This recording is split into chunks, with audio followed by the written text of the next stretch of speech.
Hello mga mamis, welcome sa aming mini vlog. Ito nga pala yung ganap namin ngayong araw. Dito nga pala kami ngayon sa kabila at lumabas nga muna kami para bumili. Tignan nyo naman, grabe nga ang init. Alas 9 pa nga lang nito ng umaga. Tignan nyo nga si Baby Elise, nakasapatos pa nga at magja-jogging nga daw siya. O diba, sana all magja-jogging. Oh, 'di ba, umikot pa talaga siya, meron namang daanan dito at dun sa dadaanan niya yuyuko pa nga siya. Bago nga pala kami umuwi, bumili kami ng kape at itong kakainin niya dahil hindi pa nga siya nag-aalmusal. Ito nga yung pinabili niya sa akin, yung Wata Tops at ang flavor niyan Graham. O 'di ba, napakasarap. Nag-init na nga rin pala ako ng tubig mainit yung mga oras na yun dahil magkakape nga kami ni Papa for today's video. Ito nga pala yung kape at naisalin ko na nga at nakalimutan ko ngang itapon tong basura ko. O 'di ba, makakalimutin na yan. Habang nagkakape nga ako, magluluto naman ako ng uulamin namin ngayong tanghalian. May sinaing na nga rin pala ng mga oras na yan dahil inuna ko talaga yun bago ang ulam. At ayan, kinukuha ko na nga yung paglulutuan ko ng ulam. Simple lang naman yung lulutuin ko dahil yun na naman yung alam ko lutuin. Huy! What? At ayan, nilalagay ko na nga pala yung saksakan at tatagalan nga ako dyan dahil akala ko nga sira yung pala baliktad lang.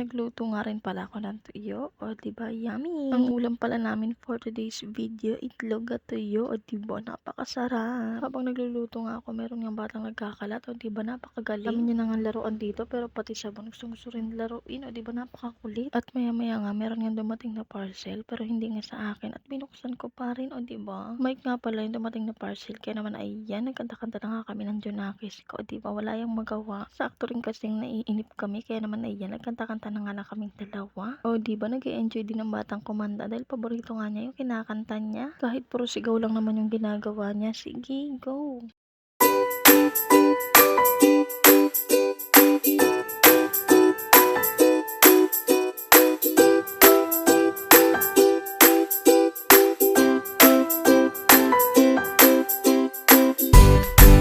O, diba? Tuwang-tuwa nga yung bata dahil kumakanta nga siya. Dancer na, singer pa. O, san ka pa? Dito ka na sa Junakis ko, makulit.